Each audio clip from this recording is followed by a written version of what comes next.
It takes a great deal of silk to clothe a woman who isn't afraid to take up the space God gave her.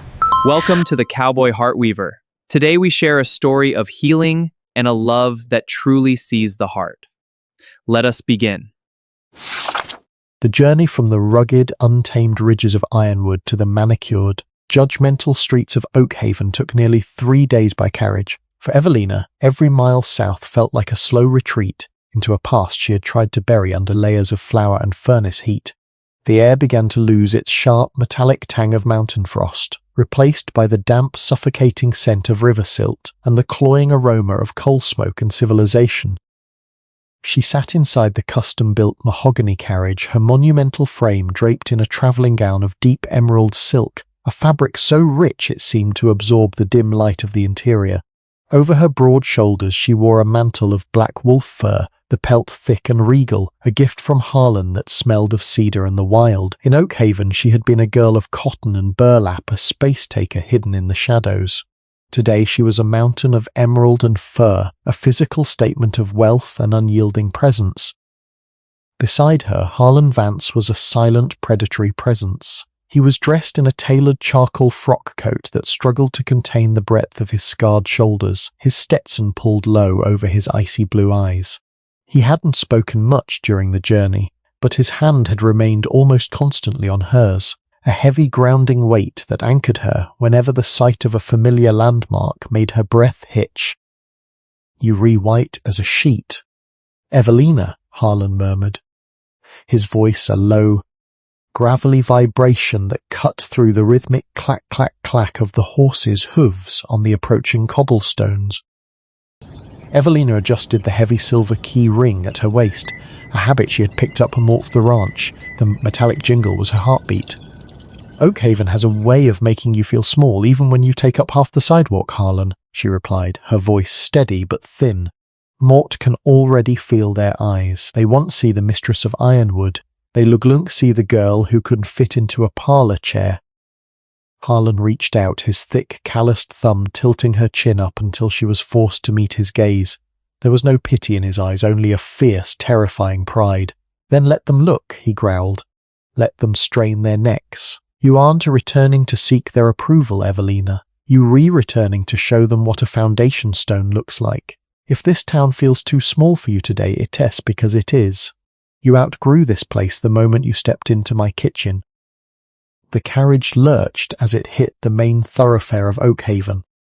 The sound of the town, the shouting of merchants, the ringing of the blacksmith's hammer, the delicate tinkle of shop bells flooded through the vents. The triumphant return of the Iron Queen has left the entire town of Oakhaven holding its breath. Are you more looking forward to Evelina's epic slap in the face or Harlan's possessive protection? Follow along as we witness the sweetest revenge in the Wild West, and don't forget to share your thoughts below. As they pulled up in front of the Gilded Thimble, the town's premier dressmaker and the unofficial headquarters of the local social elite, a hush began to spread across the sidewalk. This was the place where, only a year ago, Evelina had been laughed out of the door for wasting the seamstress silk on a frame that required tent canvas. The coachman, a man Harlan had specifically chosen for his height and stern demeanour, leaped down and opened the door. He didn't just offer a hand, he stood at attention like a palace guard. Harlan stepped out first. His appearance alone was enough to arrest the motion of the street. He stood 6'4", a scarred, monumental figure of frontier power, his Winchester holstered at his hip in a way that suggested he was more than comfortable using it. He didn't look at the crowd. He turned back to the carriage and reached in, his hand disappearing into the darkness of the cabin. Then Evelina emerged. She filled the doorway of the carriage, her broad shoulders momentarily blocking the light. As she stepped onto the mounting block and then onto the cobblestones, the silk of her emerald gown hissed against the crisp air. She didn't shrink. She didn't look at the ground. She stood at her full, magnificent height, the black wolf fur framing her face like a dark halo. A group of women, members of the Oakhaven Ladies' Auxiliary, stopped dead on the opposite sidewalk, their parasols dipped as they stared, their mouths opening in tiny, synchronized OS of shock.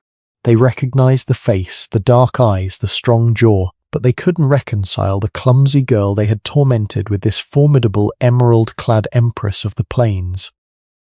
Evelina felt the old familiar sting of their judgment, the phantom echoes of their whispers. Her heart hammered against her ribs like a trapped bird. But then she felt Harlan's heavy arm slide around her waist, his hand resting possessively on her hip, pulling her close against his side. "Head up, Mrs. Vance," Harlan whispered into her ear, his breath warm against the cold air. "We have a wardrobe to commission, and mote expect the finest silk in the territory to be draped over the most beautiful woman in it. Let us go give them something to talk about for the next 10 years. With a slow, deliberate stride, Evelina led the way toward the shop door, her boots making a solid, authoritative sound on the stone. She wasn't just walking into a store, she was walking back into her own history. And this time, she was the one holding the keys. The bell above the door of the gilded thimble offered a delicate silver chime that felt like a sharp insult against the heavy, purposeful silence following Evelina and Harlan into the shop. Inside, the air was cloying, saturated with the scent of dried lavender, expensive French starch, and the faint metallic tang of sewing needles. It was a place of lace and whispers, a sanctuary designed for women who moved like porcelain dolls and spoke in carefully modulated trills. Evelina stepped further into the room, her emerald silk gown rustling with a sound like wind through mountain pines. She felt the immediate suffocating sensation of the walls closing in. The shop was crowded with mahogany mannequins draped in pale, spindly dresses, garments that looked as though they would shatter if a woman of her substance even dared to breathe near them. At the centre of the room, clustered around a velvet settee, stood the royalty of Oakhaven. Sterling, the mayoress' wife, and her two loyal shadows, Mrs. Gable and Miss Thorne. They froze, teacups suspended in mid-air, their eyes raking over Evelina with a clinical, predatory coldness. "My goodness," Mrs. Sterling murmured, her voice a thin, poisoned honey that carried easily across the room. She didn't stand, she simply adjusted her lace parasol. Mort thought a sudden storm had blocked out the sun, but it seems we simply have an unexpected guest. "Evelina, is that truly you beneath all that excessive fabric?" The two shadows smothered high-pitched giggles behind gloved hands. Mrs. Gable leaned in, her eyes narrowed. The Ironwood bride. Mort heard rumours that Harlan Vance had bought himself a foundation stone for his barn, but Mort didn't realise he dressed it in emeralds. "It's such a bold choice for a woman of your significant architecture, dear." Evelina felt the old, familiar heat rising in her chest, the burning shame that had once driven her to hide in the scullery. Her hands tightened instinctively on her silver key ring, but then she felt the heavy warmth of Harlan's presence at her shoulder. He didn't move to speak yet. He simply stood there, a towering wall of charcoal wool and scarred intent, his hand resting on the small of her back. His touch was a silent command, "Stand fast." Evelina took a slow, deliberate breath. She didn't shrink. She didn't look away. She drew herself up to her full, monumental height, her broad shoulders squared, her dark eyes locking onto Mrs. Sterling's with a clarity that made the older womaness smile falter. "It is Mrs. Vance now, Mrs. Sterling," Evelina replied, her voice a low, resonant alto that seemed to vibrate the delicate porcelain cups on the table. "And you re quite right, the fabric is excessive. It takes a great deal of silk to clothe a woman who isn't afraid to take up the space God gave her. Suppose that's a challenge you've never had to face." A shocked, breathless silence fell over the shop. The shopkeeper, a bird-like woman named Madame Giroux, scurried out from behind a curtain, her hands fluttering nervously. She looked at the Oakhaven elite, then at the massive, terrifyingly wealthy man standing behind the emerald-clad giantess. "Madame Vance," the shopkeeper stammered, her instinct for gold overriding her loyalty to the local gossip.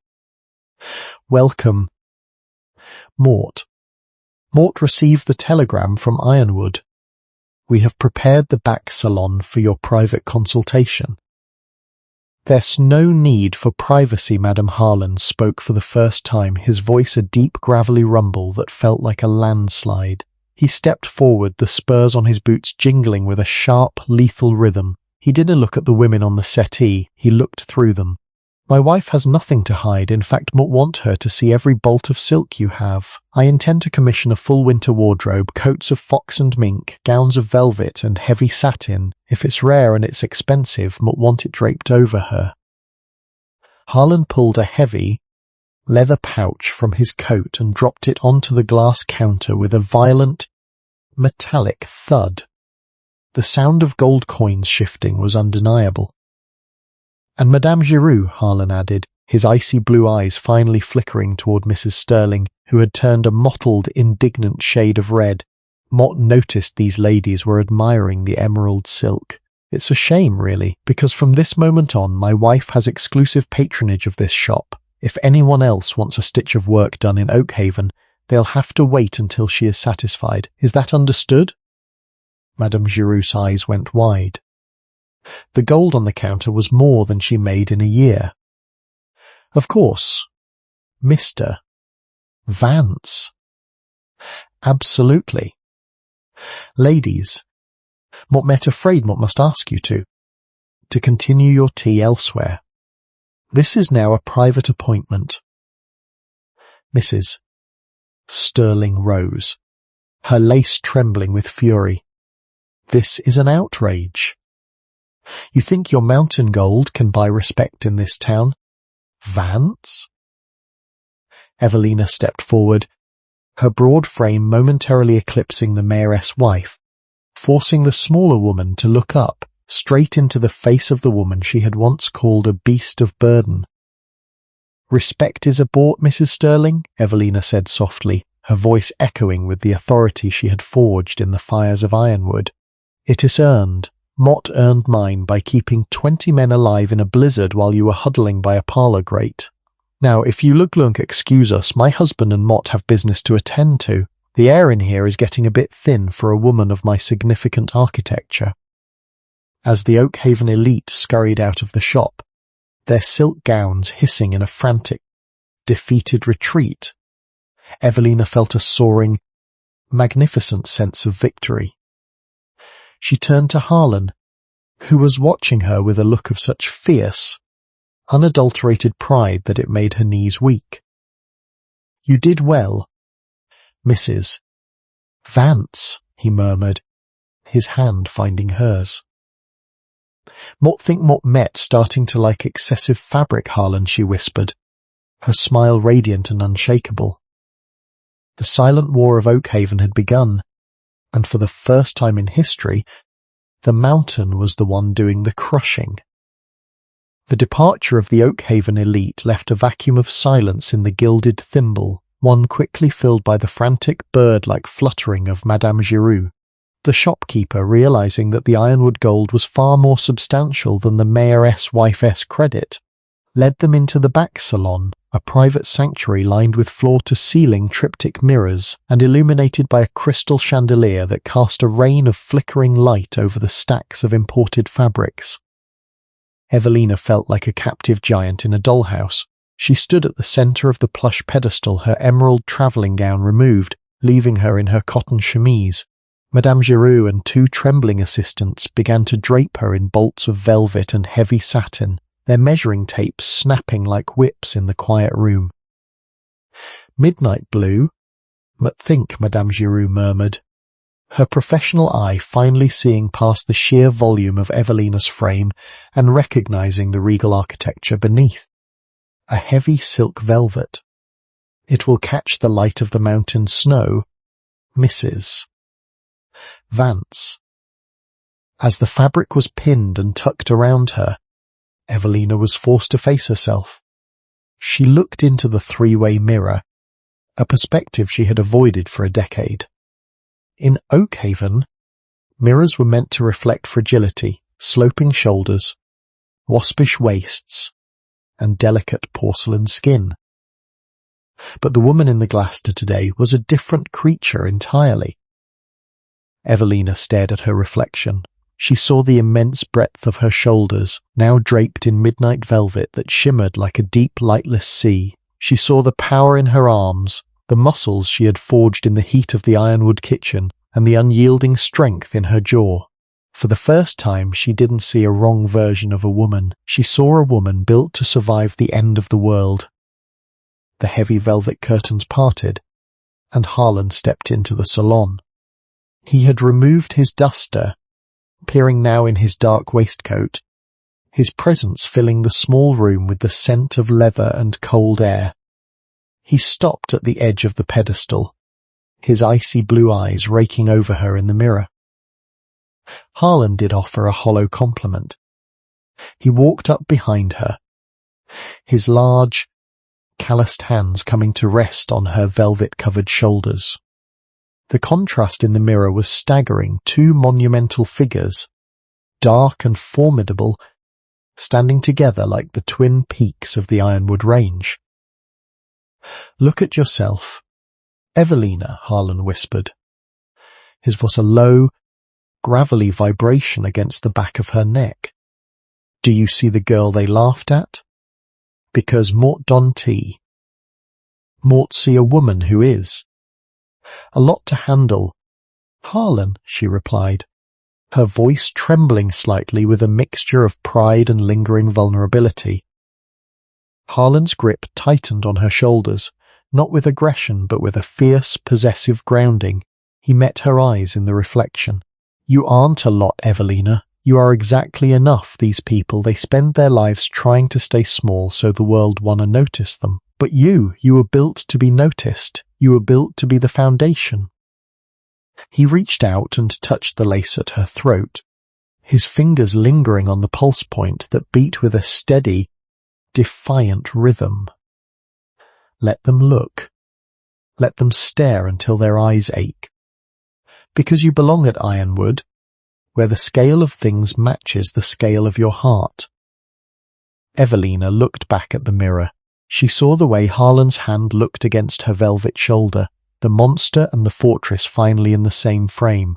The shame that had lived in her chest for 22 years didn't just fade, it evaporated in the heat of his gaze. She stood taller, her broad shoulders squaring, her chin lifting until she looked like the empress the men in the yard already believed her to be. "Mort want the midnight blue," she said, her voice resonant and final. "And the silver satin, and the fox fur. Every bit of it." Madame Giroux bowed low, her tape measure held like a sceptre. "Of course, Mrs. Vance.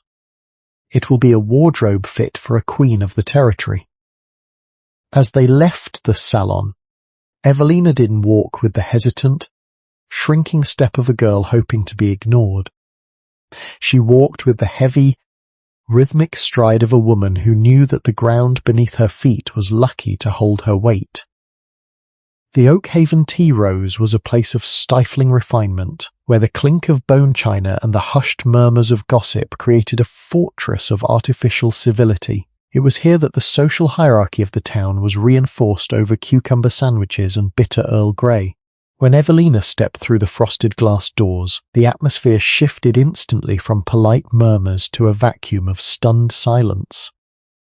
She looked like a forest fire in a dollhouse. Her new midnight blue velvet gown, though only pinned and basted for fit, was covered by her heavy wolf fur mantle. She took up the entire width of the entryway, her broad shoulders nearly brushing the delicate lace curtains. Harlan walked a half-step behind her, his hand resting on the small of her back, his spurs a metallic snarl against the polished wood floors. They were led to a corner table, the largest in the room, but before they could sit, a voice like a rusted hinge cut through the quiet. "Evelina, is that you, girl, or have Mac gone blind from the vapours?" Evelina stiffened. She didn't need to turn to know that voice. It was Mrs. Higgins, the proprietor of the laundry house where Evelina had worked 14-hour shifts before being sent to Ironwood. Mrs. Higgins was a woman who saw human beings as nothing more than sets of hands, and she had spent 3 years treating Evelina like a steam engine that didn't need coal or rest. Evelina turned slowly, her monumental frame rotating with a grace that felt lethal. Mrs. Higgins sat at a nearby table, looking smaller and more withered than Evelina remembered. The woman's eyes were fixed on the emerald ring on Evelina's finger and the black wolf fur around her neck. Mrs. Higgins, Evelina said, her voice a rich, resonant chime that made the laundry woman flinch. "Motsy, the town hasn't changed its flavour much. You left without finishing your final week," Higgins spat, though her bravado was crumbling under Harlan's icy, unblinking stare. "You owe me 3 days of labour for that scorched linen. You clumsy heifer. Mort should have the sheriff dock your husband's pay." Harlan's jaw tightened, a dangerous shadow crossing his face, but Evelina placed a hand on his forearm. She didn't need his gun for this. She needed her own presence. Evelina took a deliberate step toward Mrs. Higgins' table. She towered over the woman, her shadow completely engulfing the tiny tea service. "Mort don't owe you a second of my life, Mrs. Higgins," Evelina stated, her voice echoing with the authority of the Ironwood Ridges. "In fact, if Mott remember correctly, you still owe me 2 months of back wages for the winter of Tam Mitu, Moa Noa Yi you withheld because you claimed Mott ate more than a draft horse." The room was so quiet that the sound of the steam rising from the teapots was audible. Evelina reached into the small silk purse at her side and pulled out a gold eagle. She dropped it into Mrs. Higgins' half-empty teacup with a violent clink. The tea splashed onto the woman's lace collar, but she was too stunned to move. "Consider that payment for the scorched linen," Evelina said, her dark eyes flashing with a cold, triumphant fire. "And consider the change as a tip for the lesson you taught me. You taught me that small people will always try to make the world feel small to suit them. But look at me now, Mrs. Higgins. Do Mort look like a woman who fits in your laundry room?" Mrs. Higgins looked up at the Ironwood Empress, the broad shoulders, the velvet, the sheer, magnificent weight of her confidence, and found she could find her voice. She looked like a cricket staring at an eagle. Harlan stepped up beside Evelina, his hand sliding possessively around her waist. He looked down at Mrs. Higgins with the bored indifference of a predator looking at a bug. "We redone here, Evelina. The air in this room smells of starch and old resentment. Let's find somewhere with a higher ceiling." As they walked out, Evelina didn't look back. She felt lighter than air, despite the monumental weight of her velvet and fur. She had just closed a door that had been bruising her soul for years. Outside, on the sidewalk, Harlan stopped her. He turned her to face him, his eyes searching hers in the fading afternoon light. "You handled that better than a Winchester, Mrs. Vance," he murmured, his voice thick with pride. "Mort met tired of being the only one who knows Mort met a mountain." "Harlan," she whispered, a small, radiant smile breaking across her face. It was time the valley found out. The Oakhaven Town Hall was a fever dream of white marble, flickering gaslight, and the cloying artificial scent of hothouse lilies. For the town's elite, the annual Founders Gala was more than a party. It was a battlefield of social standing. Tonight, however, the air felt thin, vibrating with a nervous energy. Word had travelled through the cobblestone streets like a wildfire. The Ironwood monster has returned with a giantess in emerald and wolf fur. Evelina stood at the top of the grand staircase, her hand resting on the polished mahogany railing. She wore the completed midnight blue velvet gown. The fabric was so heavy and rich it seemed to drink the light, making her look like a piece of the night sky had taken human form. The silhouette was unapologetic, It didn't try to hide the magnificent breadth of her shoulders or the unyielding curve of her frame. Instead, it framed her like a statue of a pagan goddess, dark and formidable. Beside her, Harlan was a pillar of shadow and steel. He had traded his duster for a formal black frock coat, though he still looked like a man who would rather be holding a rifle than a champagne flute. His presence was the silent, lethal punctuation to her grand sentence. "They re all looking up. Evelina," Harlan whispered, his voice a low, gravelly thrum that sent a shiver of warmth down her spine. And for the first time in their lives, they re-looking up because they have to, not because they want to. Evelina took a breath, feeling the corset reinforced specifically for her strength hold her steady. "Let us give them a closer look then." Harlan. As they descended the stairs, the sea of lace and silk parted before them. The rhythmic thud of Evelina's heels and the metallic jingle of Harlan's spurs created a soundscape of raw authority. The mayor's wife, Mrs. Sterling, stood near the punch bowl, her face frozen in a mask of polite horror. Mrs. Vance, Mrs. Sterling managed, her voice tight. "You certainly make an impression. It's rare to see a woman of your stature in such a daring cut." Evelina didn't stop. She looked down at the smaller woman, her dark eyes shimmering with a quiet, lethal wit. "When you carry the weight of a mountain ranch on your shoulders, Mrs. Sterling, a daring cut is the only thing that does to feel restrictive. Mott find that most of Oakhaven's fashions are built for women who don't intend to do much more than breathe." A few younger men near the stairs chuckled, their eyes wide with a newfound, startled admiration for the woman they used to call a beast of burden. Evelina didn't look back to see the colour drain from Mrs. Sterling's face. She moved through the room with the heavy, graceful stride of a predator. She didn't seek out the corners or the shadows. She stood in the centre of the ballroom, her monumental frame a lighthouse in a sea of spindly masts. She felt the whispers bouncing off her like rain off a tin roof. "Is that truly the laundry girl? She looks like she could break the mayor in half. Look at the way Harlan Vance looks at her, like he's ready to kill for a smile." Harlan led her to the centre of the floor as the orchestra began a slow, sweeping waltz. He took her hand, his large, calloused palm swallowing hers, and placed his other hand firmly on her waist.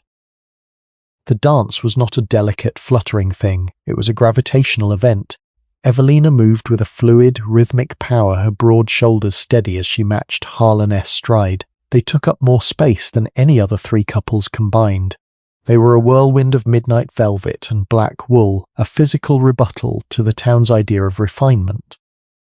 "You re-smiling," Harlan noted, his icy blue eyes locked onto hers, ignoring the entire world around them. "Mott am," Evelina admitted, her voice resonant and warm. "Mott spent 20 years trying to be a ghost in this town. Harlan.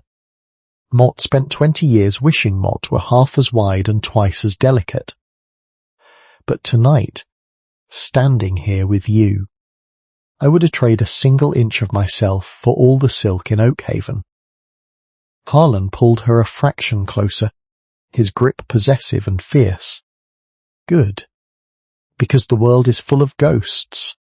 Evelina. But there is only one woman built to stand beside the monster of Ironwood. And she's dancing with me."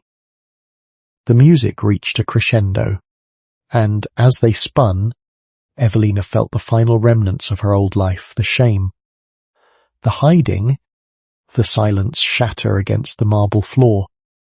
She wasn't just a guest at the gala. She was the event. The heavy oak doors of the town hall swung shut behind them, muffling the frantic strains of the orchestra and the hollow chatter of the Oakhaven elite. The night air was a violent, cleansing shock, sharp, silent, and smelling of the coming spring thaw. Above, the moon was a sliver of polished bone casting a cold silver light over the empty cobblestone streets. As they moved toward their waiting carriage, a figure emerged from the shadows of the portico. It was Mr. Crabtree, the owner of the Wayside Inn, the man who had originally brokered the contract between Harlan and the laundry house. He had been the one to describe Evelina in his letters as a sturdy, unremarkable girl available at a discount. Crabtree stepped into the light, rubbing his hands together with a greasy, opportunistic smile. He looked at Evelina's midnight velvet, the emeralds at her throat, and the way the master of Ironwood held her as if she were made of gold and dynamite. Mrs. Vance! What a transformation, Crabtree chirped, his voice a sickening whine. But always knew you had a certain presence.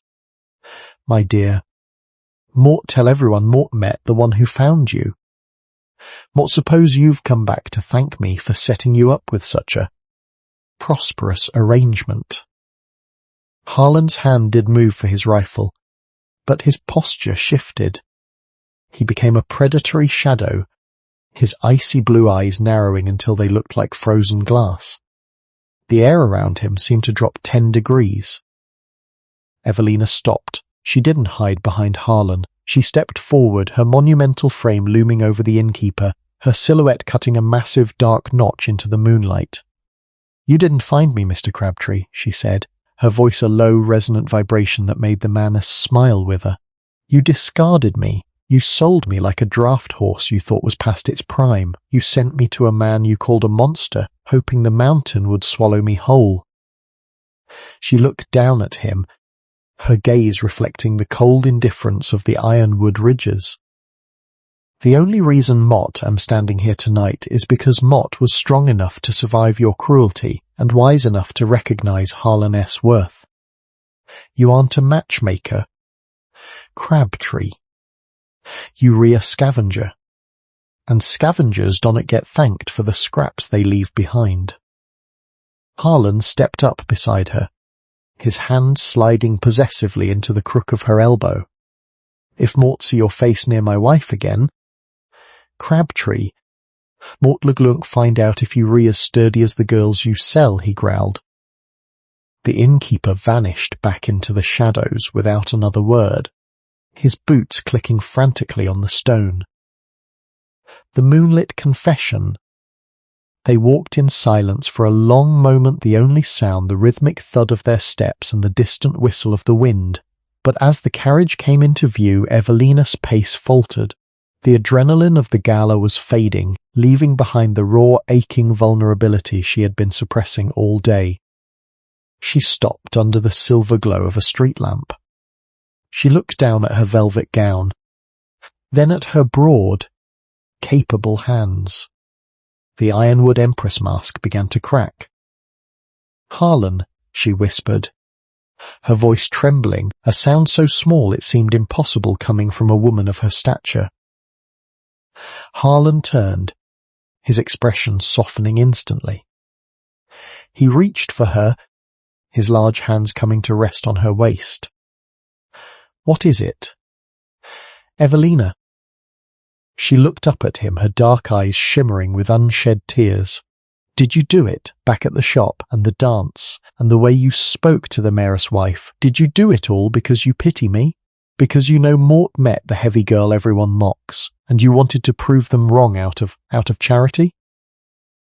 The question hung in the air, thick and painful.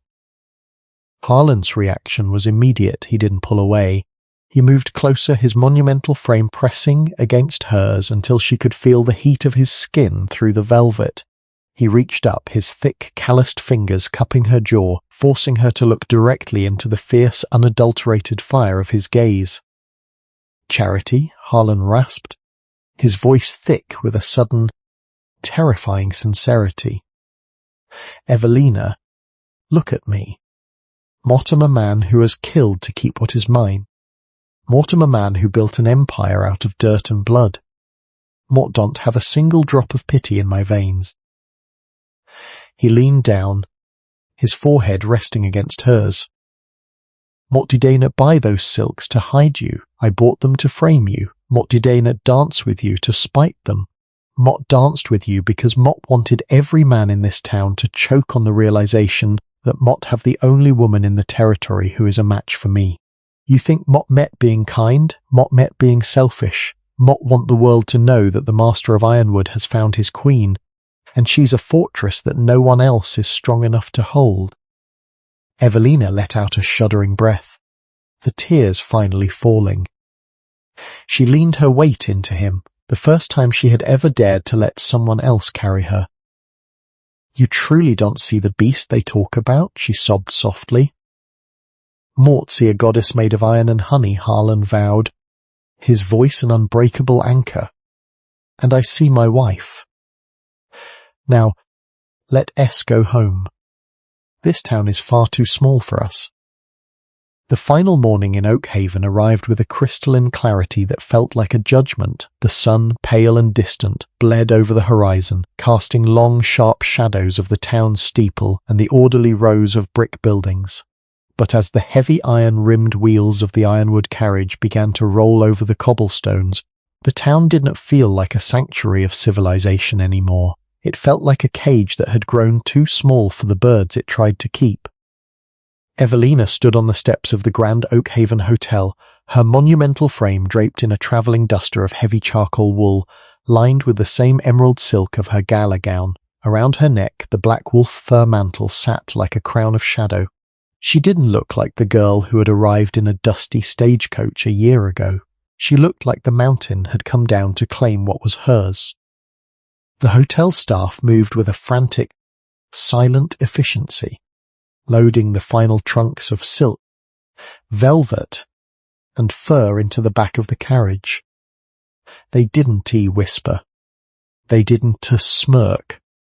They avoided her gaze not out of disgust, but out of a profound, shivering intimidation. A young chambermaid, a girl no older than 17, with thin wrists and a face pale from overwork, stopped near Evelina to hand her a forgotten pair of leather gloves. The girl looked up, her eyes wide as she took in the breadth of Evelina's shoulders and the sheer, unyielding power of her presence. For the first time in Oakhaven, Evelina didn't see mockery in a strangeress eyes, she saw hope.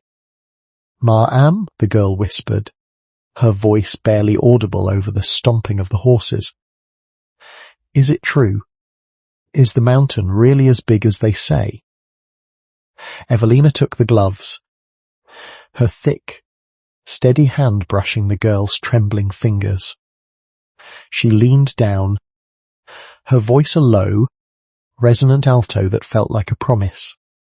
"It's bigger, child, and the air is cleaner. It is a place where a woman doesn't have to apologize for how much of the world she takes up." Evelina reached into her pocket and pressed a silver dollar into the girl's palm, a week's wages for a moment's courage. "Keep your head up. The valley is wide, but the world is wider."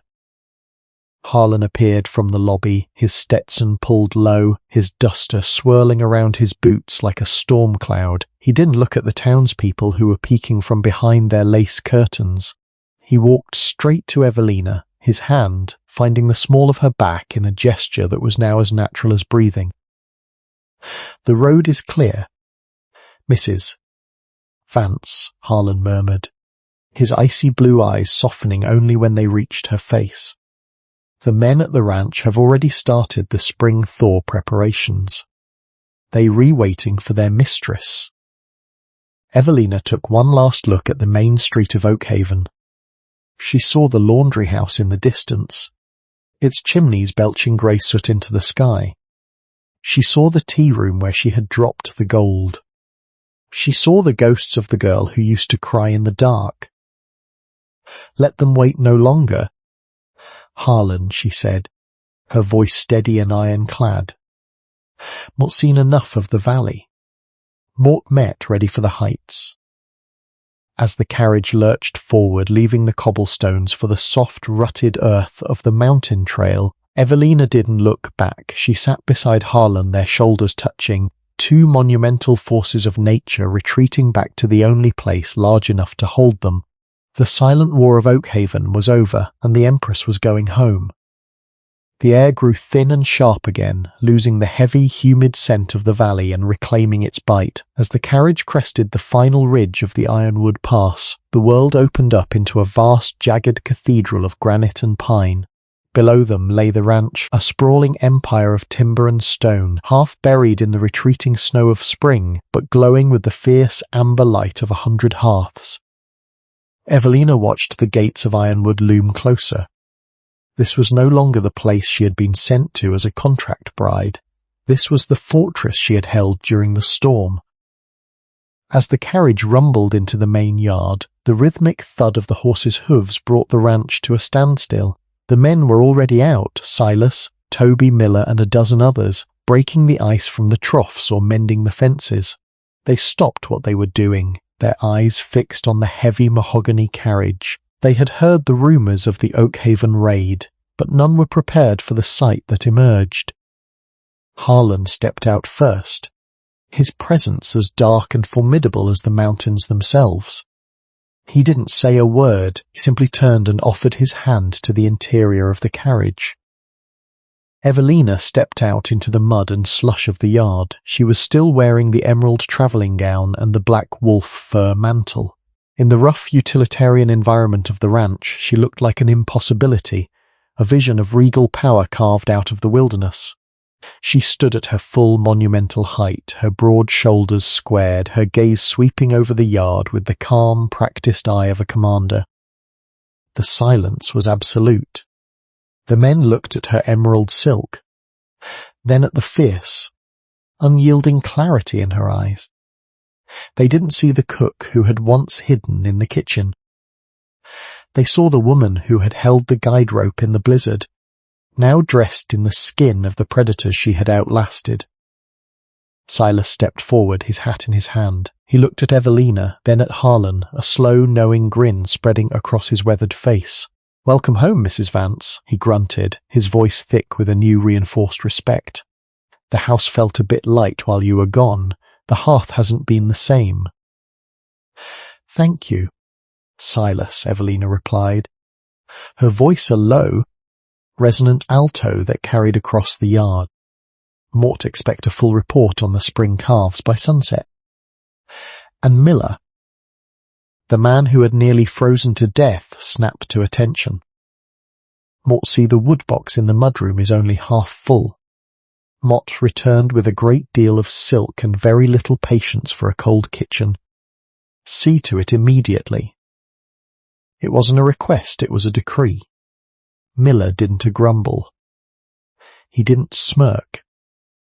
He gave a sharp, appreciative nod and headed for the woodshed with a speed he had never shown for anyone but Harlan. Evelina turned toward the main house, her emerald skirts brushing against the frost-dusted ground. She didn't wait for Harlan to lead her. She walked with the heavy, rhythmic stride of a woman who owned the land beneath her boots. Harlan followed a step behind, his icy blue eyes burning with a pride so intense it was almost visible. He watched her broad shoulders move under the wolf fur, the silver keys at her waist jingling like a victory march. As they reached the heavy timber door of the main house, Evelina paused. She looked at the carvings in the wood, the iron hinges she had polished, and the vast, wild horizon of ironwood stretching out behind her. "Is it to your satisfaction, Mrs. Vance?" Harlan asked, his voice a low rumble near her ear. Evelina turned to him, her face radiant in the cold mountain light. "The house is fine, Harlan, but the Queen has returned to her forge, and Mort think it's time we showed this territory exactly how much fire a foundation stone can hold." She pushed the door open, her monumental frame silhouetted against the warmth of the home she had truly earned. The silent war was over. The reign of the Ironwood Empress had begun. The first night back at Ironwood was not marked by the frantic energy of a rescue or the cold tension of a storm. Instead, it was a night of deep, vibrating stillness, the kind of silence that only exists in the high country, where the earth is still waking up from its winter sleep. Inside the main house, the kitchen was once again the center of gravity. Evelina had traded her emerald silk for a sturdy work dress of charcoal wool, her broad shoulders reclaimed by the familiar weight of her apron. The black wolf fur mantle hung on a heavy iron peg by the door, a silent reminder of the woman who had returned from Oakhaven. She moved through the kitchen with a renewed predatory efficiency. The rhythm of her work had changed. There was no longer any hesitation in her step, no shrinking away from the shadows. She kneaded the dough for the morning bread with a force that made the heavy oak table groan. Her thick, capable fingers moved with a surgical precision, the silver keys at her waist jingling a quiet, rhythmic accompaniment to her labor. Harlan sat at the head of the table, but he wasn't eating. He had a map of the Ironwood territory spread out before him, a vast, intricate grid of ridges, water rights, and timber stands. He watched Evelina over the top of the parchment, his icy blue eyes tracking the powerful sway of her back and the monumental strength in her arms. "The spring thaw is coming faster than the records predicted," Harlan said, his voice a low, gravelly vibration in the warm air. "The creek at the north boundary is already rising. If the gorge jams with ice, we lose the lower pasture and 40 head of prime cattle." Evelina paused, her hands buried deep in the elastic dough. She turned, her dark eyes reflecting the cherry-red glow of the stove. "Then we don't wait for the jam, Harlan. We break it." Harlan leaned back, his leather chair creaking under his weight. "It's dangerous work. What do you have to take Silas and 6 men up to the gorge with blasting powder? That leaves the main house and the calving sheds vulnerable if the river decides to jump the banks." Evelina wiped the flour from her hands and walked toward the table. She didn't stand behind him, she stood beside him, her monumental frame casting a shadow that covered half the map. She pointed a thick, steady finger at the narrowest point of the gorge. "You take the men and the powder," she commanded, her voice a rich, resonant alto that brooked no argument. "Mort le Glunk stay here. Mort le Glunk move the calving operations to the high barn myself if Mort have to. Mort vi spent the last 3 days being draped in silk, Harlan. It's time Mort reminded this land that my shoulders weren't built for decoration. You handle the ice, Mort le Glunk handle the ranch." Harlan looked up at her, and for a fleeting second, the monster of Ironwood looked truly humbled. He saw the fire in her gaze, the same fire that had held the guide rope in the blizzard. He realized that he wasn't just looking at his wife, he was looking at his second in command. The men won like taking orders from a woman while the boss is upriver, Harlan noted, though a ghost of a smile touched the corners of his mouth. "The men will do as they retold because they know that the hand that feeds them is the same hand that can break them," Evelina replied, her voice echoing with an unbreakable authority.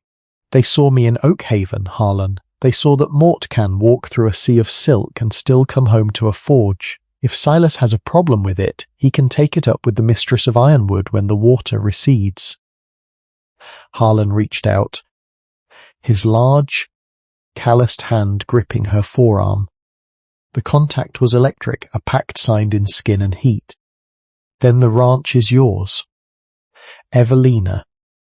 Mort le Glunk leave at first light." Later that night, the house settled into a heavy, humid warmth.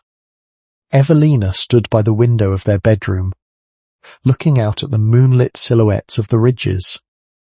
She had removed her dress, standing only in her chemise, her broad shoulders bare and glowing like polished marble in the silver light. She felt Harlan's presence before she heard him. He walked up behind her, his monumental frame a wall of heat against her back. He didn't say a word, he simply rested his hands on her shoulders. his thumbs tracing the powerful lines of her collarbone. "You rethinking about the water," he murmured. "Mort met thinking about the scale of it all," Evelina whispered, leaning her head back against his chest. "But spent so long trying to be small enough to disappear. Now, Mort met standing here, planning to move an entire herd of cattle and hold a fortress against a flood. It's a lot of space to fill. Harlan." Harlan turned her around, his hands moving to cup her jaw. He looked at Mort for her with a fierce, unadulterated adoration, the kind of look that could melt the very ice they were fighting. "You don't fill the space, Evelina," he vowed, his voice a low, gravelly anchor in the dark. "You create it. Ironwood isn't a ranch because Mott bought the land. It's a ranch because you re the soul that makes it worth defending. Let the river come. It look find out what Mott already know. Nothing moves the foundation stone." He leaned down, his kiss tasting of cedar and home, a final seal on the new world they had built together. The silent war was a memory. The Empress was ready for the flood. The departure of the Ironwood expedition occurred at that grey translucent hour before the sun truly claims the horizon. The yard was a symphony of rhythmic violence, the heavy thud of workhorses, the metallic clack of Winchester levers being checked, and the sharp sulphuric scent of blasting powder being loaded into leather panniers. Harlan stood by his stallion, his monumental frame silhouetted against the rising mist. He looked less like a rancher and more like a warlord preparing for a siege. Silas and 6 of the most experienced hands sat mounted behind him, their faces grim under the brims of their Stetsons. They were heading to the North Gorge, a 4-hour ride into the jagged throat of the mountains, to face the ice jam that threatened to drown the valley. Evelina stood on the porch, her broad shoulders draped in a heavy wool shawl, her monumental presence grounding the chaotic energy of the yard. She didn't offer a tearful goodbye. She stood like a statue of the earth itself, watching the man she had come to call her equal. Harlan walked up the steps, his boots heavy and deliberate. He stopped inches from her, his icy blue eyes searching hers. He reached out and placed a large, calloused hand on her shoulder, not to steady her, but to draw strength from the sheer, unyielding substance of her. "The wind is shifting south. Evelina," Harlan murmured, his voice a low, gravelly vibration. "It is bringing the warm rain. That means the snow on the peaks will melt all at once. The creek will turn into a beast by noon. Then what won't be the cage." "Harlan," she replied, her voice a resonant alto that carried across the yard, silencing the restless horses. "Go break the ice. Don't look back at the ranch. If the water comes, it'll find me standing exactly where you left me." Harlan gave her a single, sharp nod, a gesture of absolute, military-grade trust. He turned, vaulted into his saddle, and with a sharp whistle, led the men out of the gates. The sound of their departure faded into the mist, leaving the ranch in a sudden, heavy silence. By 10 o'clock, the warm rain Harlan had predicted arrived not as a drizzle, but as a deluge. The sky turned the colour of a bruised plum, and the clouds seemed to scrape against the ridges, dumping a relentless, vertical wall of water onto the half-frozen earth. Evelina stood in the mudroom, watching the transformation. The yard, once a frozen expanse, was turning into a quagmire of grey slush and brown soup. The little Ironwood Creek, usually a silver thread in the distance, was now a dull, roaring brown snake, its banks disappearing by the minute. She turned to the kitchen, where the 4 remaining hands, Toby, Miller, and 2 younger boys, were huddled around the stove, their faces etched with a visible, shivering anxiety. Without Silas or Harlan, The structure of the ranch felt fragile, like a ship without a rudder. The waters hitting the lower fence line, Mrs. Vance, Toby whispered, his voice cracking. The calving sheds. They ree on the low ground. If the creek jumps the bend, those calves won't have a chance. They ree too young to swim. The boys looked at each other, then at the floor. They were waiting for an order, but they were used to the gravelly roar of Harlan or the sharp bark of Silas. They weren't prepared for the woman in the charcoal wool dress. Evelina stepped into the centre of the room. Her monumental frame seemed to expand, filling the kitchen with an aura of ironclad certainty. She didn't raise her voice, but the resonance of it made the copper pots on the ceiling chime. "Miller, get the lanterns and the heavy lead ropes," she commanded, her dark eyes flashing with a strategic fire. "Toby, you and the boys get the stone sled and the team of oxen. We aren't waiting for the flood to find the sheds. We're removing the calves to the high barn now." "But the mud," Ma'am, Miller stammered. "The oxen won't be enough to pull a full sled through that soup. And the gate to the lower pasture is jammed with ice drift. They take 3 men and a crowbar just to budge it." Evelina reached for her heavy leather work gloves, pulling them over her thick, capable hands. She looked at Miller, her expression one of calm, terrifying resolve. "Then it's a good thing Mort count for 3 men. Miller, stop measuring the mud and start moving the rope. Mort Luglunk meet you at the gate in 5 minutes. If the water wants the calves, it have to go through me first." She stepped out into the rain, her broad shoulders cutting through the downpour like the prow of a ship. She didn't look back to see if they were following. She knew they were, because for the first time, they weren't just following the boss wife, they were following a leader. The world beyond the mudroom was no longer the Ironwood Evelina knew. It was a churning, chaotic throat of grey and brown where the sky and the earth had dissolved into a singular suffocating deluge. The rain didn't fall, it hammered a vertical ocean that turned the air into a thick, drowning mist. The roar of the little Ironwood Creek had deepened into a guttural, predatory growl that vibrated through the very soles of Evelina's heavy leather boots. She led the way, her monumental frame leaning into the wind like the mast of a storm-tossed ship. Behind her, Miller, Toby, and the 2 younger boys struggled, their smaller frames buffeted by the gale, their lanterns flickering weakly against the gloom. They reached the lower pasture gate, the only bottleneck between the rising floodwaters and the safety of the high barn, and stopped dead. The situation was worse than Miller had predicted. A massive uprooted mountain pine, carried down by the first surge of the creek, had slammed into the timber gate. It was jammed tight, wedged between the stone gatepost and the saturated earth, held in place by several 100 pounds of jagged ice drift and thick clotted mud. "It's no use, Mrs. Vance," Miller screamed over the roar of the rain, his face pale and streaming with water. He and Toby threw their weight against the pine log, their boots slipping in the treacherous soup of the yard. The log didn't budge. The pressure of the water behind it, it's locked. "We need the oxen, but they can get footing in this slush. We Luglunk have to cut it, and that take an hour we don't have." Evelina looked at the calving sheds 50 yards away. The brown water was already swirling around the base of the timber walls.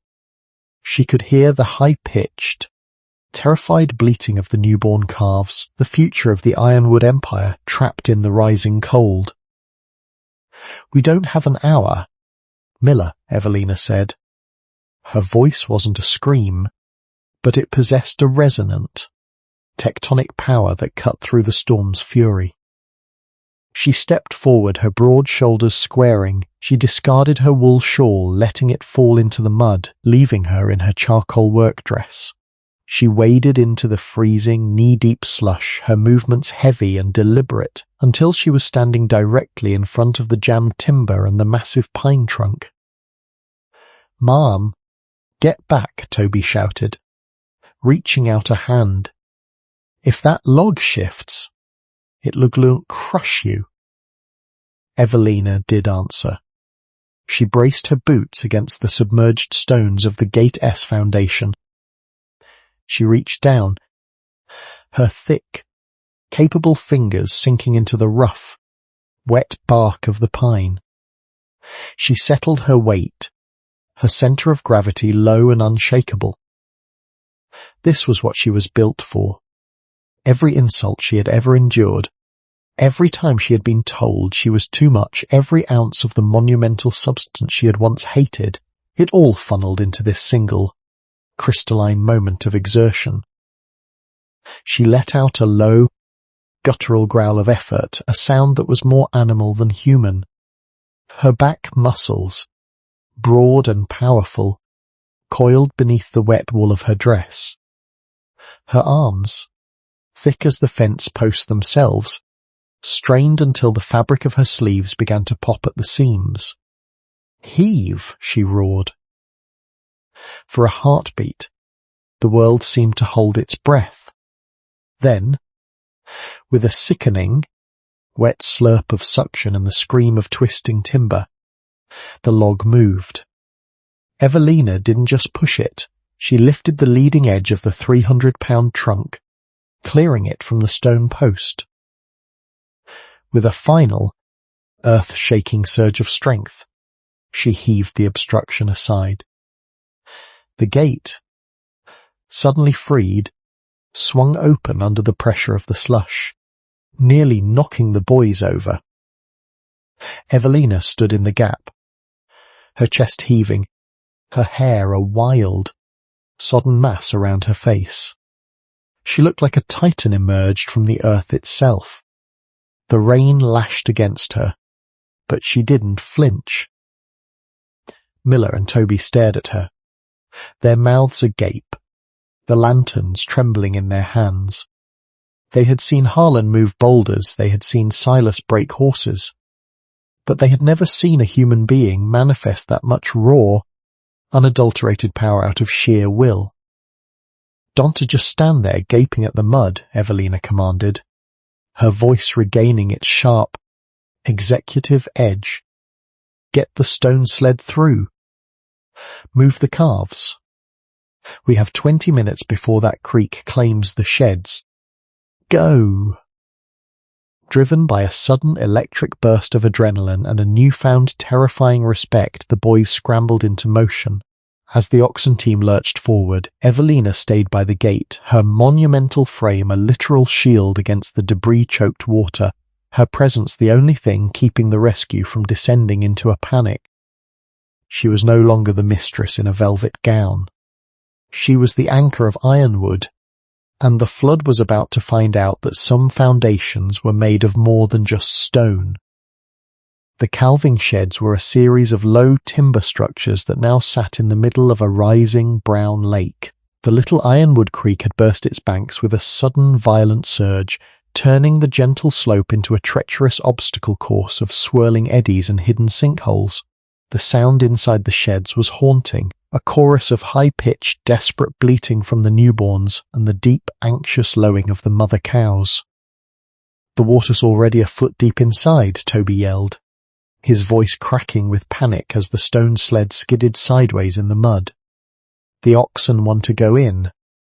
Mrs. Vance." They re-spooked by the smell of the silt. Evelina didn't hesitate.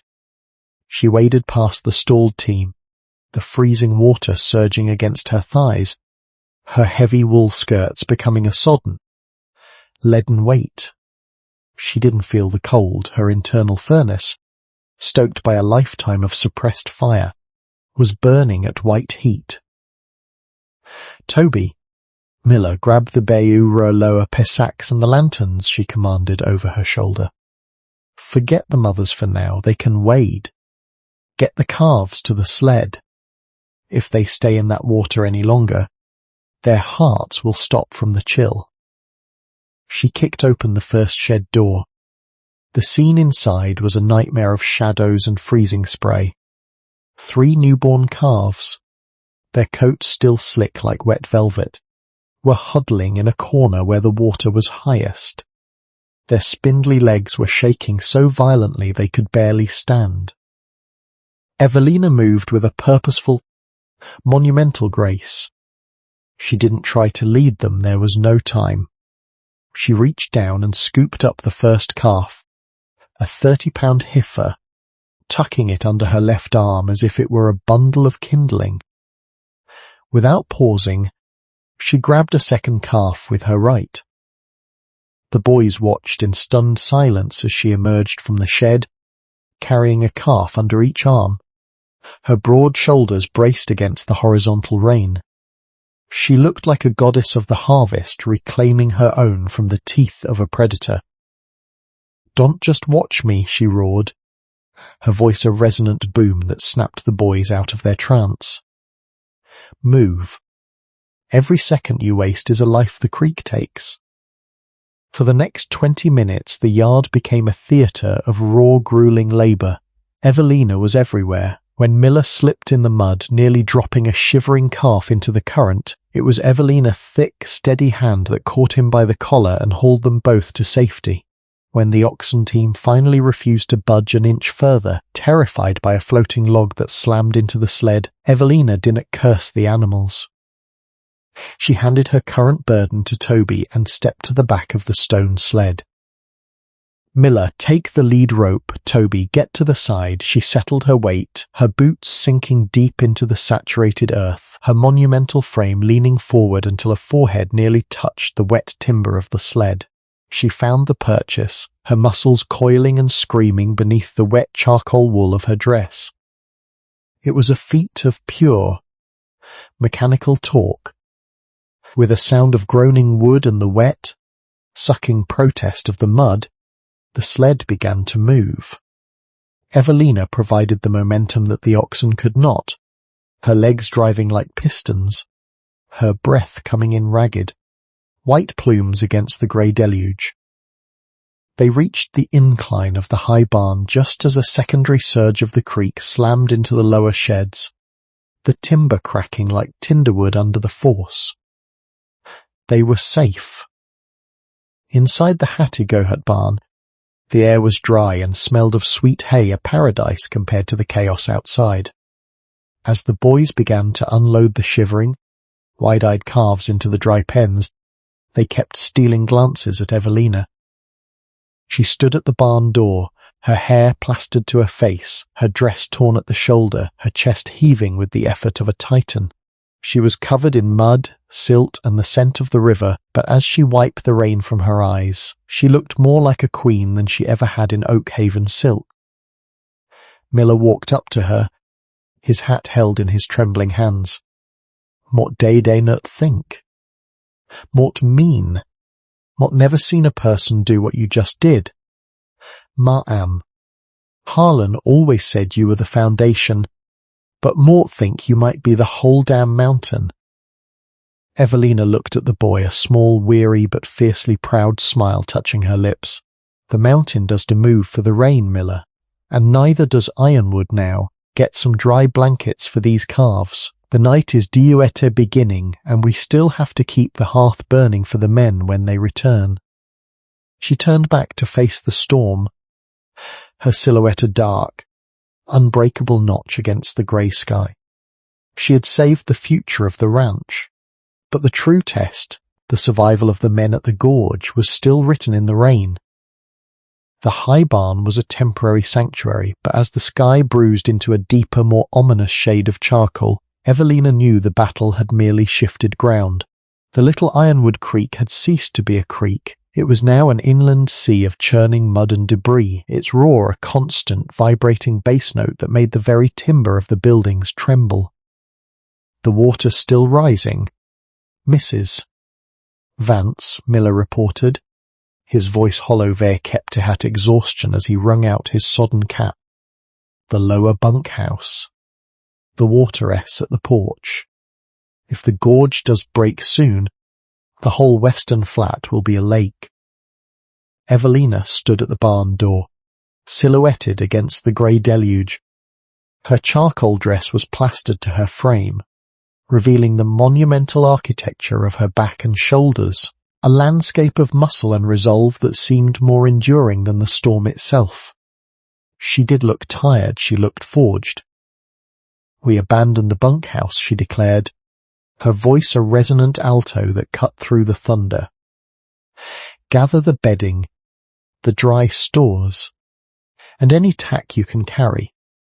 We move everything to the main house. The kitchen is the high ground, and it's where the fire is." The boys hesitated. To abandon a building was to admit defeat to the land. But one look at Evelina's face, a mask of ironclad certainty, silenced any protest.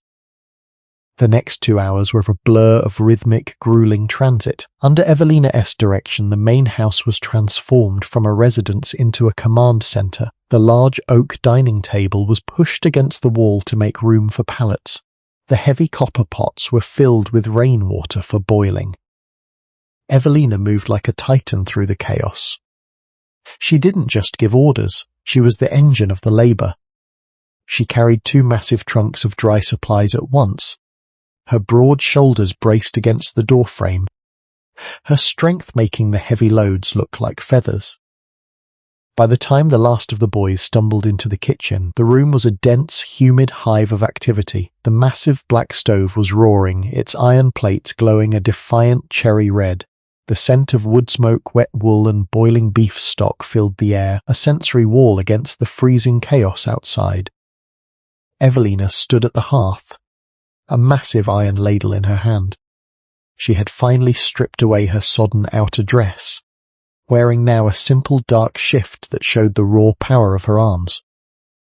"Eat," she commanded, ladling thick, savoury stew into tin bowls. "The warmth is your fuel. We still have to watch the banks. If the water reaches the porch, we'll have to sandbag the cellar vents." Miller took his bowl, his hands shaking as he looked at the woman who had spent the last 5 hours outworking them all. Mrs. Vance. Back at the gate. Seen Harlan lift a wagon axle, but mod never seen anyone move like you did. Like you were part of the earth itself. Evelina paused, the steam from the stove curling around her face like a dark halo. She looked at her hands, broad, scarred, and dusted with the soot of the hearth. For the first time, she didn't feel the need to hide them under lace. "Strength isn't just about lifting weight, Miller," she said softly, her voice anchoring the room. "It's about being the thing that does break when everything else does. My father once told me Mort was too much for a parlour. He was right. Mort was built for a siege." Suddenly, a dull thud echoed from the direction of the river, not the sound of water, but the sharp, percussive crack of an explosion. Then another. And another. The boys scrambled to the window, their faces pressed against the glass.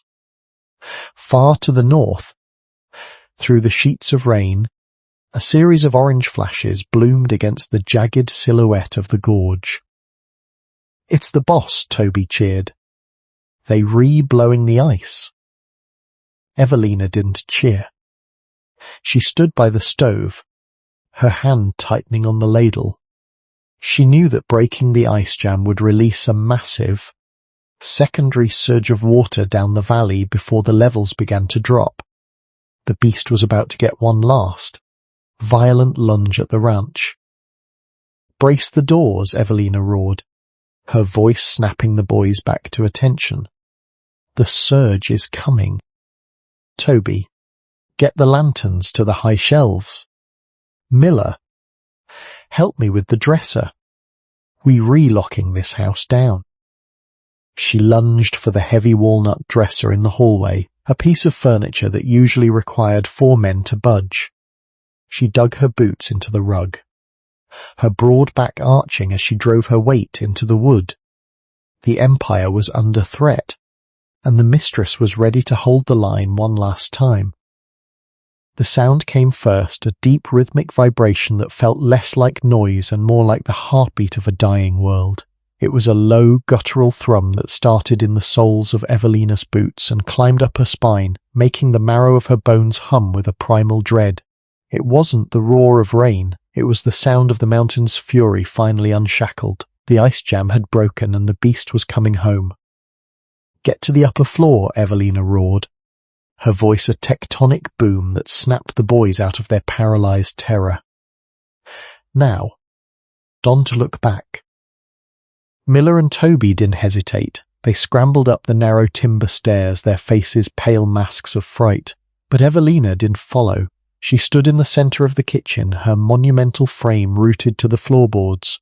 She looked at the heavy oak back door, the weak point where the mudroom met the main structure. She could see the dark, muddy water already seeping through the threshold, a thin, reaching finger of the flood. Then, the surge hit. The house didn't just shake, it groaned, a massive structural scream of protesting timber. The wall of water slammed into the western side of the building with the force of 1,000 stampeding bulls. Outside, the porch was instantly swallowed, the heavy furniture she had moved earlier obliterated in a heartbeat. The mudroom door began to buckle. The iron hinges, forged for peace, were screaming under the pressure of the rising, debris-choked torrent. Evelina didn't retreat. She lunged across the kitchen, her boots kicking aside a stray chair. She didn't have sandbags. She didn't have a brace. She had only the architecture of her own body. She slammed her broad back against the door, her boots digging into the gaps between the floorboards. She reached out, her thick, capable fingers gripping the heavy timber frames of the pantry on either side, turning herself into a literal human bolt. The pressure was agonizing. It wasn't a steady weight. It was a violent, pulsing shove that tried to fold her spine. She could feel the freezing water surging against the other side of the wood, the temperature bleeding through the oak into her skin. "Mortem the foundation," Evelina hissed through grit teeth, her breath coming in ragged white plumes. "Mortem the thing that does not move." Her shoulders, the ones she had once tried to hide in Oakhaven, were now the only thing keeping the kitchen from being hollowed out by the flood. She could feel the muscles in her legs coiling and screaming, her heavy wool shift damp with sweat despite the cold. Every time a log or a piece of debris slammed into the door from the outside, the shock vibrated through her entire frame, but she didn't budge. Upstairs, she could hear the boys shouting, their voices thin and distant above the roar of the water. But down here, in the dark, humid heart of the house, there was only the war between the water and the woman. For a terrifying minute, the water level outside rose until it was pressing against the middle of the door. The wood groaned, a hairline fracture appearing near the handle. Evelina let out a guttural, primal cry of exertion, shifting her weight, driving the heels of her hands into the pantry frames until the wood splintered beneath her grip. She was just holding a door, she was holding the Ironwood Empire. She was the shield for the shivering calves in the barn, for the boys upstairs, and for the man who was even now fighting his way back through the mud. Then, as suddenly as it had peaked, the violent pulsing began to subside. The shove turned into a steady, heavy weight. The surge had passed its crest. The house had held. Evelina didn't move for a long time. She stayed braced against the door, her chest heaving, her forehead resting against the cold oak. She was covered in splinters. Her muscles were a map of fire and her hands were raw. But as the roar of the river faded back into a dull, heavy growl, she felt a soaring, magnificent sense of peace. She had met the mountain's fury with her own, and the mountain had blinked first. The world did not return to normal all at once. It happened in fits and starts, the roar of the water fading into a rhythmic, muddy slop, the violent shaking of the timber beams settling into a weary, groaning stillness. The vertical deluge of rain had finally tapered off into a thin, ghostly mist that clung to the jagged ridges like a shroud. Inside the kitchen, the silence was absolute, save for the heavy, ragged breathing of the woman still slumped against the back door. Evelina didn't move for a long time. Her monumental frame was a landscape of exhaustion. Her charcoal dress was shredded at the shoulders, the fabric unable to contain the violent expansion of her muscles during the siege. Her hands, still gripped white-knuckled around the splintered edges of the pantry frames, were stained with the dark sap of the wood and the red of her own effort. She felt as though her bones had been turned to lead, her spine fused into a single aching column of iron. "Mrs. Vance?" The voice was Toby S., small and trembling from the top of the stairs. Evelina slowly released her grip. Her fingers were cramped into claws, and as she stepped away from the door, she nearly stumbled. The floor was covered in 2 inches of thick, silty mud, the blood of the river that had tried to bleed into her home. The boys descended the stairs tentatively, their eyes wide as they took in the scene. They didn't see the kitchen, they knew. They saw a battlefield.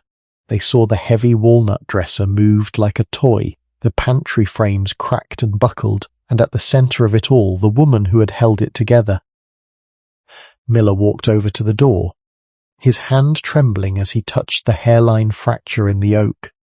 He looked at the distance between the pantry frames, the span that Evelina's arms had bridged. "You held it," Miller whispered, his voice thick with an almost religious awe. "The whole weight of the surge. You held it with your own back." "The house wasn't ready to fall yet, Miller." Evelina rasped her voice, a dry, hollow echo of its usual resonance. She reached for the edge of the table to steady herself, her broad shoulders swaying. "Check the cellar. If the vents held, the winter stores might be dry. And someone put more wood in the stove. Mort met cold. Mort met so very cold." An hour later, the rhythmic squelch of heavy hooves in deep mud announced the return of the expedition.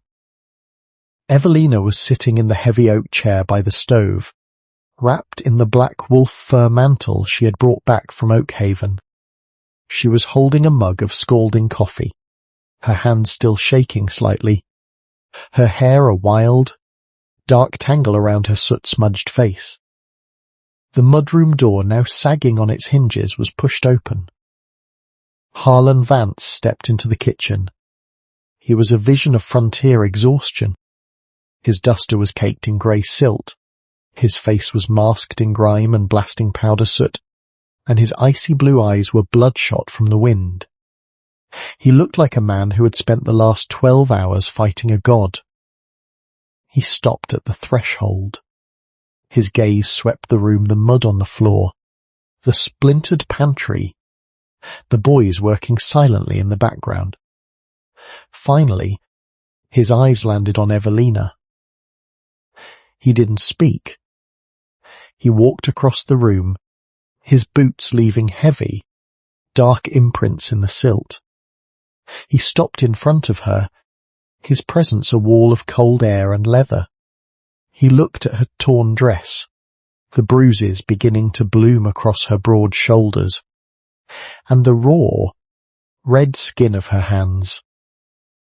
Harlan reached out, his thick, calloused fingers gently, so gently it seemed impossible, lifting one of her hands from the coffee mug. He turned it over, looking at the splinters and the pressure sores. Silas said the surge was 20 feet high at the gorge, Harlan murmured, his voice a low, gravelly vibration that broke the silence. Mott thought Mott might be coming back to a ruin. Evelina looked up at him, her dark eyes reflecting the firelight. She didn't offer a humble smile. She looked at him with the fierce, weary pride of a general who had held the line. You left me the foundation. Harlan, she said, her voice regaining a sliver of its monumental resonance. Mort just made sure the walls didn't forget who they belonged to. Harlan didn't let go of her hand.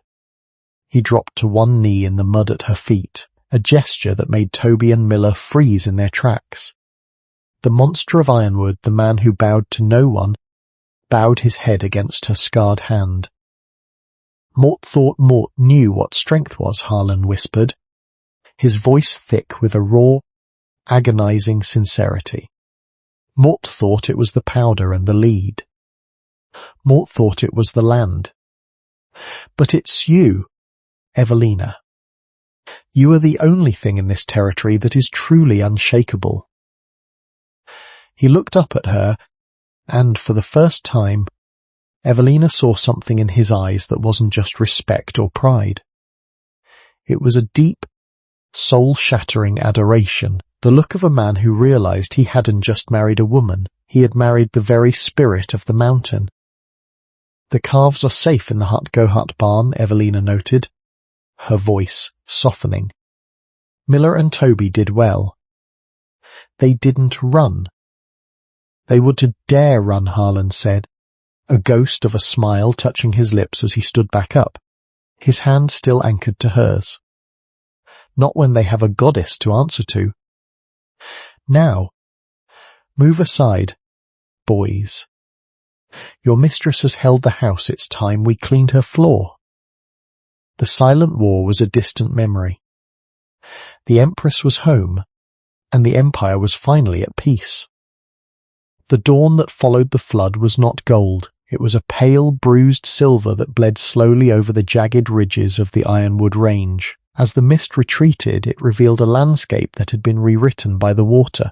The lower pastures were now vast, shimmering mirrors of silt and standing water, and the debris of the old calving sheds lay scattered like broken bones across the western flat. But the main house stood. The high barn stood, and the Empire remained. Inside the kitchen, the air was thick with the scent of strong coffee and the medicinal tang of liniment. Evelina sat at the long oak table, her monumental frame draped in a clean but simple shift of dark indigo. Her broad shoulders were stiff, mapped with the deep purple bruises left by the pressure of the door, and her hands were heavily bandaged in white linen. She looked less like a victim of a disaster and more like a fortress that had survived a siege. Harlan sat beside her, his own frame battered and caked in the drying mud of the gorge. He wasn't looking at the maps or the ledgers this morning. He was watching the way the early light caught the sharp, triumphant line of Evelina's jaw. The door creaked open, and Silas entered, followed by the rest of the crew. The men were silent, their hats held in their hands, their boots leaving damp, respectful prints on the floor they had spent the last 2 hours scrubbing. They didn't look at Harlan first. They looked at Evelina. Silas stepped forward, his weathered face etched with a profound, uncharacteristic gravity. He looked at the splintered pantry frames, now reinforced they kept hard fresh timber, and then at the woman who had used them as an anchor. The water receded from the bunkhouse. "Ma'am," Silas said, his voice a low, rough rumble. "We lost the lower fencing and the old tool shed. But the calves, every single one of them is breathing and dry in the high barn. Toby told us Vekep had a te happened at the gate.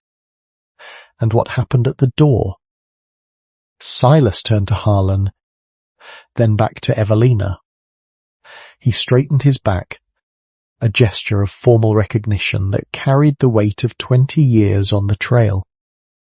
"Motvi worked for the Vances since your father was a boy, Harlan," Silas stated, his voice carrying to every corner of the room.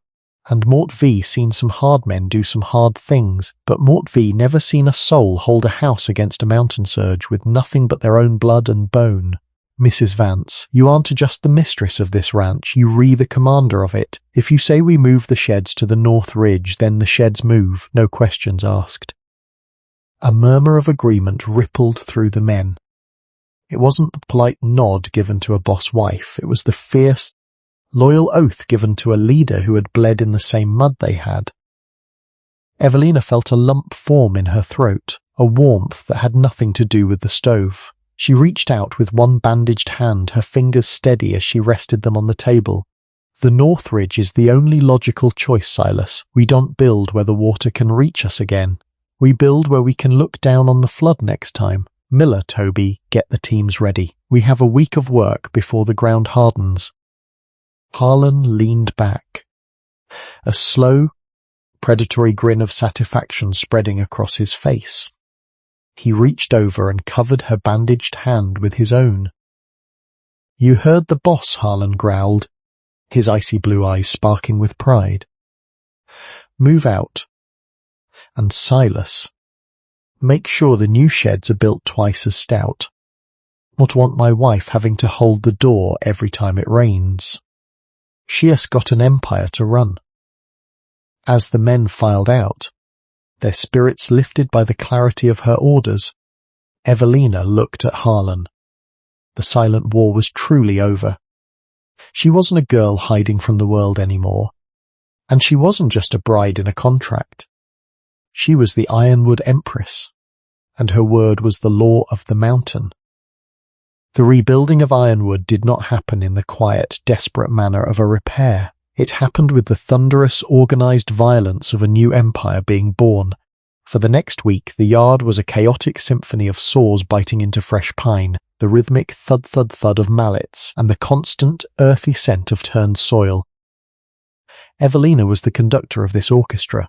Her monumental frame, though still stiff from the siege of the door, was a constant presence among the timber and the stone. She had discarded the bandages on her hands, the raw skin hardening into thick, pale scars, trophies of her victory over the river.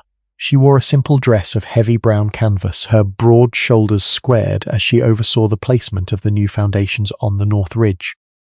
She didn't just watch when a heavy timber beam slipped from its moorings, threatening to crush the younger boy's ankles. It was Evelina who stepped into the mud. She braced her massive shoulders under the wood, her muscles coiling and groaning with a power that made the men pause in their tracks.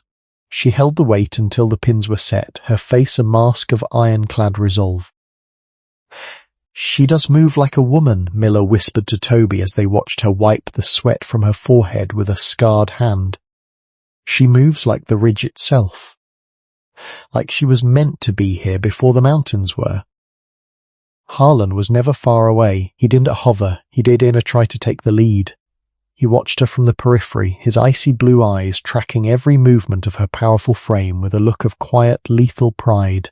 He handled the logistics, the payroll, the powder, the supply lines, but the vision of the new Ironwood was hers. One evening, as the sun dipped behind the jagged peaks, casting a long, amber glow over the skeleton of the new high barn, Harlan found her standing at Mortfieve, the edge of the ridge. She was looking down at the valley, the site of her old life.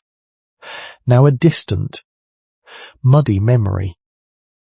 "The boys are calling it Evelina's Wall," Harlan murmured, coming to stand beside her.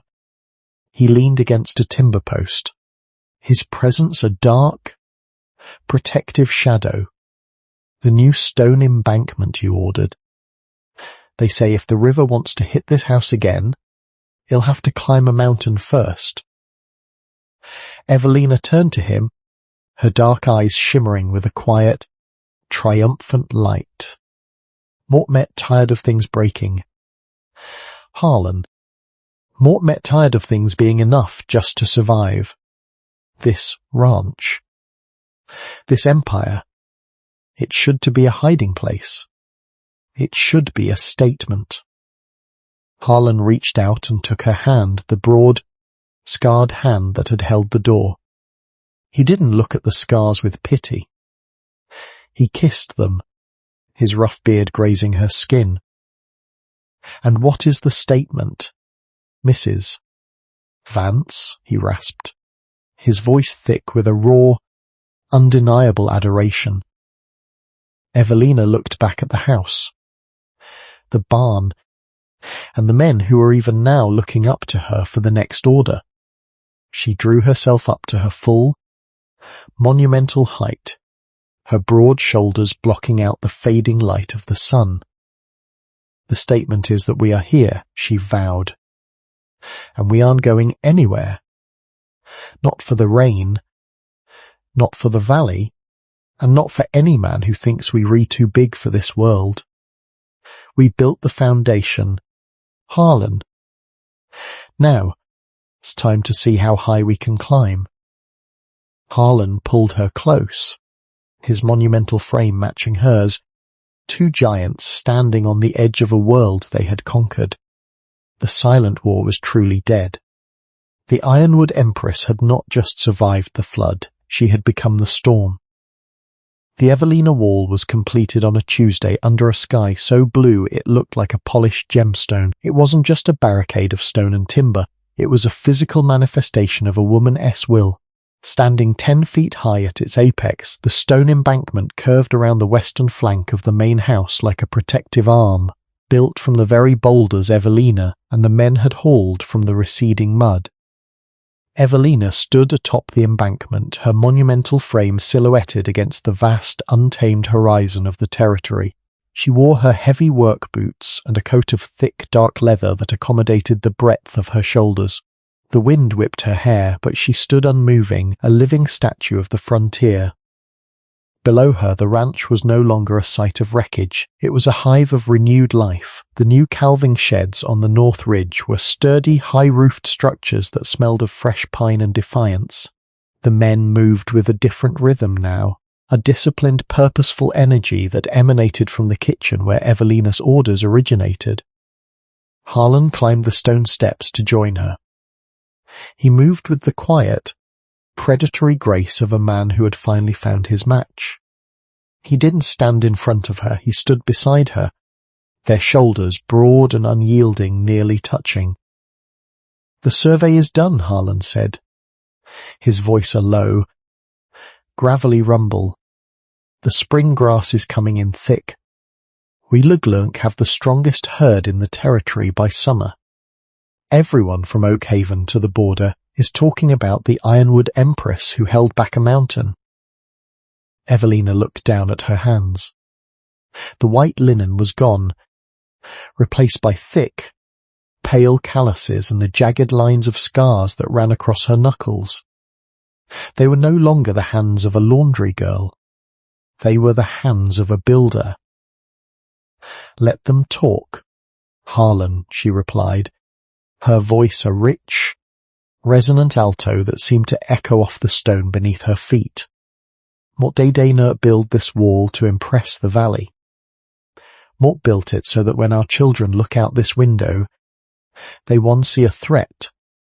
They Luglunk see a foundation. Harlan stilled. The word children hung in the air, heavier and more potent than any blasting powder. He turned to her, his icy blue eyes searching her face with a raw, sudden intensity.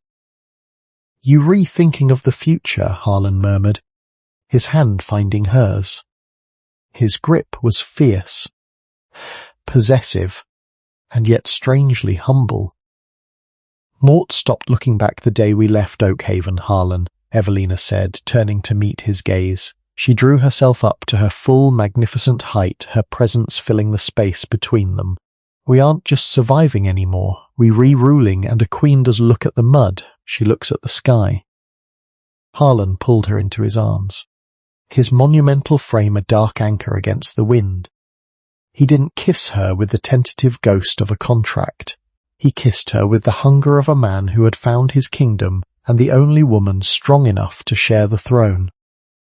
"Then the sky is yours." "Evelina," he vowed against her lips. "Every inch of it."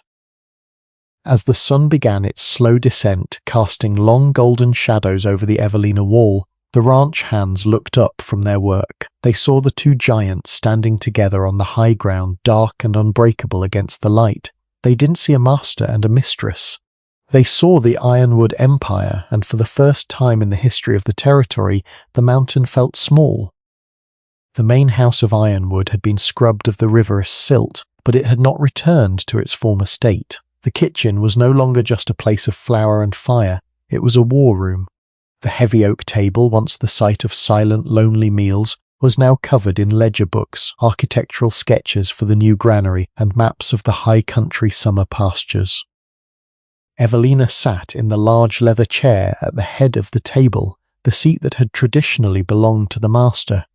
Her monumental frame filled the chair completely, her broad shoulders squared as she dipped a quill into the inkwell.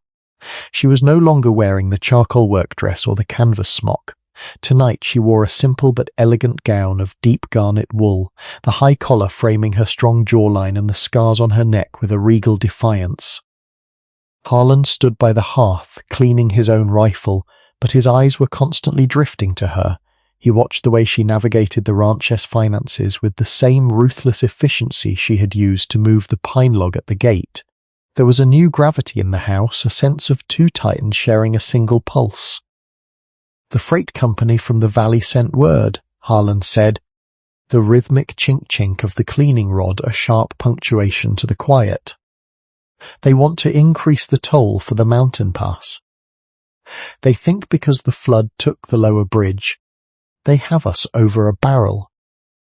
Evelina didn't look up from her ledger. She finished a line of calculations, her thick bandaged fingers moving vaquette at a delicate, lethal precision. "Tell them the bridge is already being rebuilt with ironwood stone, not valley timber," she said, her voice a low, resonant vibration. "And tell them that if they raise the toll, the Ironwood Empress will personally block the pass. Let's see how their wagons handle the ridge when Mort met the one standing in the way." Harlan let out a short, gravelly bark of a laugh. He set the rifle aside and walked over to her, his heavy boots silent on the new rug.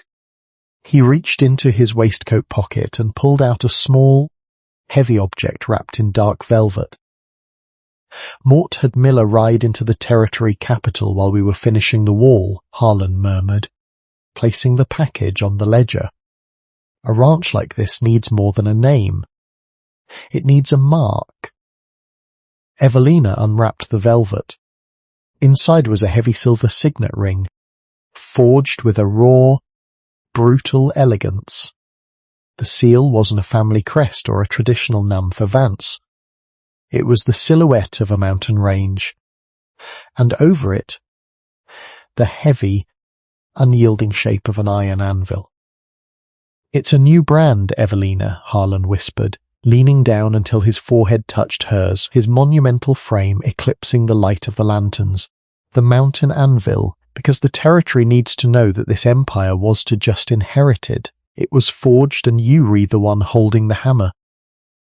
Evelina picked up the ring.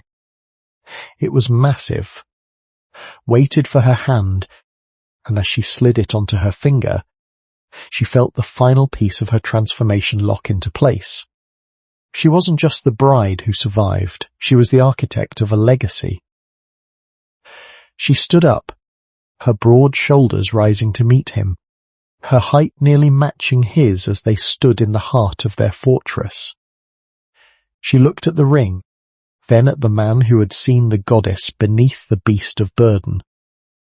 "Then we start the branding at dawn, Harlan," she vowed, her dark eyes flashing with a sovereign fire. "Every head of cattle, every timber beam, every stone in that wall will carry our mark. We aren't just a ranch on a map anymore, we are Ironwood, and the world is about to find out just how heavy that name is." Harlan pulled her against him, his hands possessive on her waist, his heart beating a steady rhythmic war drum against her chest. Outside the wind howled through the ridges, but inside the fire was contained, controlled, and burning with a white-hot intensity that no flood could ever hope to douse. The final snows of the high country were no longer a threat. They were a vanishing white lace against the ancient, dark granite of the Ironwood peaks. The air was thin, crystalline, and silent, carrying only the distant, rhythmic ring of hammers from the valley below where the new empire was rising. Evelina stood at the highest point of the North Ridge, a natural outcrop of stone that the men had begun to call the throne. She was wrapped in her black wolf fur mantle, the dark pelts catching the silver light of the mountain sun. Beneath it, her garnet wool gown clung to her monumental frame, the deep red colour a bold, defiant pulse against the grey stone. She stood vakepete, her boots planted wide, her broad shoulders squared against the wind that swept down from the glaciers. In her hand, she held the heavy silver signet ring, the mountain anvil, not yet on her finger, but resting in her palm like a cold, heavy promise. Harlan approached from the trail, his spurs jingling with a slow, respectful cadence. He didn't speak until he was standing directly behind her, his own massive presence a shield against the gale. He looked out over the horizon, seeing the vast, jagged landscape that they now ruled together. "The first of the spring herd is being branded today," Harlan said, his voice a low, gravelly vibration that harmonized with the wind. "The iron is hot. Evelina, they waiting for the mark." Evelina turned to him. The transformation was complete.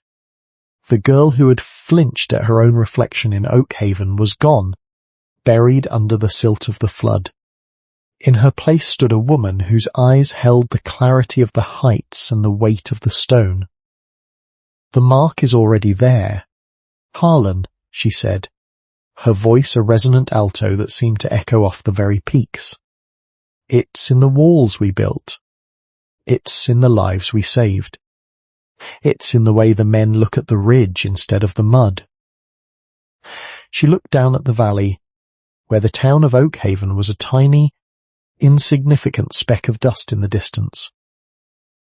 "Mort used to think the world was too small for me," she whispered, a small, triumphant smile touching her lips.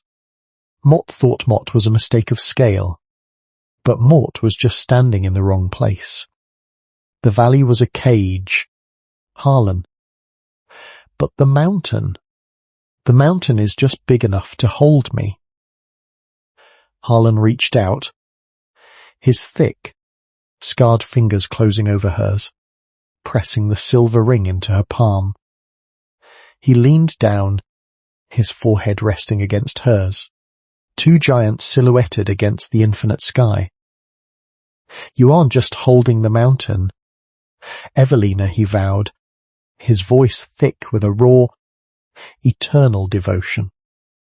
"You are the mountain, and as long as Mort draw breath, no storm will ever shake you again." She slid the ring onto her finger. It fit perfectly, a heavy, silver weight that anchored her to the land and to the man beside her. She turned back to the horizon, her monumental frame blocking out the sun, her shadow stretching long and dark over the territory she had conquered. The silent war was over. The Oakhaven girl was a myth. Evelina Vance, the Ironwood Empress, looked out over her empire and, for the first time in her life, she didn't just take up space. She owned it. This channel utilizes curated online resources and AI tools to create content for entertainment and educational purposes.